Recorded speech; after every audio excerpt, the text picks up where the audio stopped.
Good night. Good night. How everybody doing? All right. Tonight's theme is what? Love lost. Love found, love lost. Right. So mine is titled. Well, the theme is love lost. Shelley.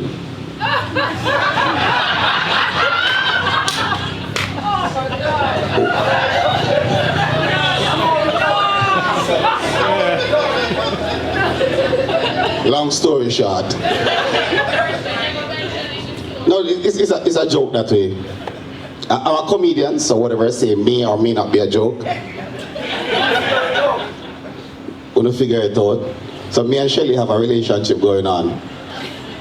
I will know. But the three of you work it out. So them have for their moment. Me have my moment. I love you, Shelley. I'm just messing around. All right, actually, mine is Love Lost. So, well, when the details come out in the story, you'll kind of figure out the timeline. So I had this girlfriend and, long story short.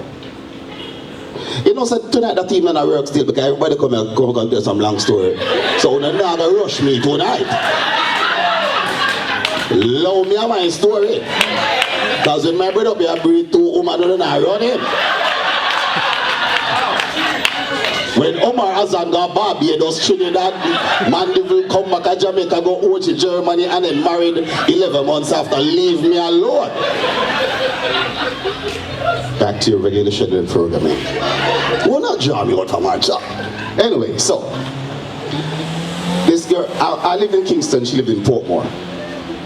Both of us were working at the time. I was doing my second degree in the evening, because you know, so after the first degree, parents say, if you're any more school, you have to do it yourself. Second degree, so 5 to 9 I'm going to school. After work, finish at 5. We'll have some phone time. So on the weekends, I committed my weekends to her. So I would leave work on a Friday evening, go over to her house. She lived in Portmore. Stayed there until Sunday. Then I went back home, start over the whole week. Now, if you realize the timing, there's no time for friends. There's no time for nobody else. So all my friends, lose contact to them, play basketball, and I really play basketball no more. My family hardly see them for like 2 years. No, they did go for a little while, you understand? But it's weekends, so it's just 2 days, so it kind of add up. I remember this Sunday, it was a Sunday. Fight it now, fight it. I carry her go beach. I buy her 2 fish. 2 fish. Chicken yam. But never mind, my lover. Had a great time. Went back to her house. Exercised a bit. Work out the fish. Work back out my fish. Went back home. Call her to say, hey, I'm home. So she goes, I don't think this is working. So I said, sometimes my phone don't work either. Don't worry about it. She said, no, I think it's over. So I said, sometime them replay the movie or so. Just wait till it start back again. She said, no, you're not getting what I'm saying. I said, what are you saying? She said, we are done. I said, we are done what? She said, I can't do this anymore. I said, what can't you do anymore? Because what kept happening is that my brain went into somewhere else, like, she can't be breaking up with me. No. You're mad. So after like bantering for about 15 minutes, she finally hangs up the phone. I still have the phone on my ear. Because I can't believe what she just said. So about 17 minutes, I wasn't really counting. Passed. She took up at the phone and beep, beep, beep, beep, beep, beep, beep. So remember back in the day when you have the house phone, if you don't hang up, the car don't cut off. So she took up the phone and she's like, hello. So I said, hello. She said, is you my call? I said, no, I never hang up. No, it's serious. Like, I was my mash up. So I beg me, plead me, do bag or something. She's not out my life. So there are big holes in my life now. So because I had no friends, there was nobody to tell what was going on. So my bridge them who didn't know say I was with somebody, I can't tell them if you're a gangster I thought. So I'm like, yo, where your girl? I say she good man, but you know, so I feel like I'm gonna left her still. You ever play the part, you understand what I'm saying? Can't tell nobody. In the nights, listen, when your heart is broken, you know, man. The night time, you can't sleep. You go bed 9:30 and 9:35 you wake up back and you feel like you sleep for about 5 hours. You know what I'm talking about, right? Someone are laughing and some of them are well say, you know, so dog, you know, so I told you I talk. So. And you can't sleep and all you want to see is daylight because you want to go to work. I get up and I go to work and all I want to do I go back home. I didn't sit at the chair in the office, I was sitting on the ground. But me a hold it in. A gangster it on. Me not tell nobody. So I'm at my mom's house one night, it was a Saturday night, I'm in my underpants, sitting in a computer chair, and I'm watching TV. But across our mom's house, there's a lawn that they have like parties and dance and stuff, so then I play some early song. So while I'm watching the TV, DJ, play my song now. Left it. So I'm watching the movie. You understand? And I'm not really listening, I hear the song so much because I'm concentrating on the movie. My parents are outside, I'm in total darkness.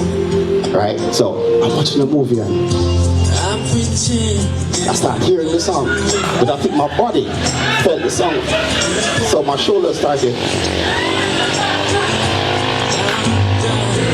My knees started shaking.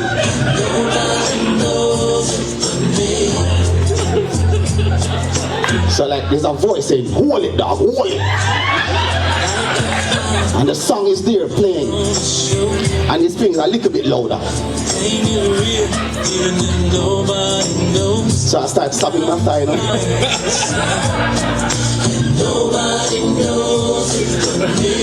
I'm swiveling the chair. Why didn't I say the things I need to say? The worst thing somebody can do now is come in and say, you alright? So my mom comes in and she said, my boy, you know, my boy, I touch him on my shoulder. I said, Mom, I'm so up. And I took off my underpants, got in the shower.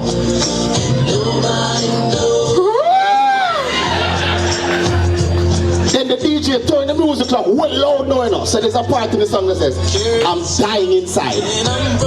You see when me hear the part, when you watch Lifetime movie, when people serving in the shower, how about themselves? My nose not far, my neck, it meet under my chin. But left it with it. So after a good shower, that's when I started to get over the feeling. And there's a, I say level it. No, you better stop it, because I feel it now again.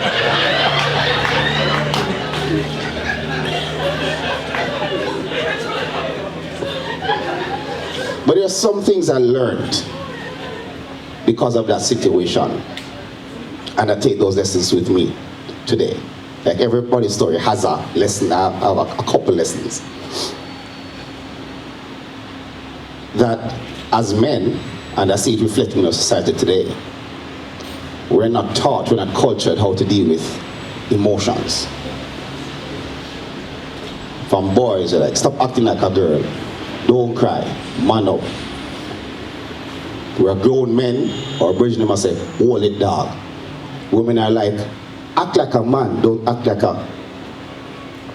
So whenever we encounter these situations where our heart and emotions are involved, we don't know what to do with it. And as men, which we have a responsibility as men to act a certain way, it's constant pressure. As a Jamaican man, there's a stigma that's attached to Jamaican men. So you have to fight against that grain. You have to take care of your kids. You have to be strong for your parents. You have to be strong for your girl. You have to be strong for yourself. You mustn't cry. That's constant pressure that's built up. And one day, if it's not dealt with, it will explode. And we see that happening now. Second lesson is that whenever you enter into a relationship, find somebody that complements who you are. Because if you're looking for completion, when that person goes, there are gaps.